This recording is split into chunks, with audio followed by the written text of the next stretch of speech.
अस्सलामु अलैकुम वरहमतुल्लाहि वबरकातुहू औज़ु बिल्लाहि मिनश्शैतानिर्रजीम बिस्मिल्लाहिर्रहमानिर्रहीम। मुसीबत के वक्त नेमुल बदल की दुआ।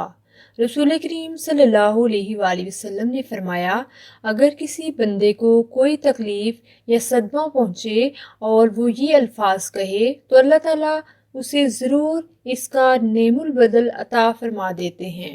वो अल्फाज ये हैं: इन्ना लिल्लाहि व इन्ना इलैहि राजिऊन, अल्लाहुम्मा जुरनी फी मुसीबती वहलिफ ली खैरम मिन्हा। यकीनन हम अल्लाह ही की मलकियत हैं और उसी की तरफ लौटकर जाने वाले हैं। ए अल्लाह, मुझे मेरे इस सदमे या तकलीफ का अजर दे और बदले में मुझे इससे ज़्यादा बेहतर दे।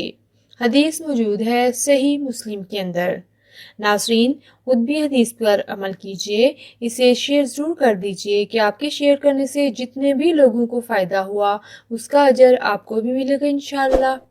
हदीस अच्छी लगे तो लाइक कर दीजिए और मेरे चैनल को सब्सक्राइब कर दीजिए। अल्लाह ताला आपको सेहत दे, ईमान दे। जज़ाकल्लाह खैर। अल्लाह हाफिज़।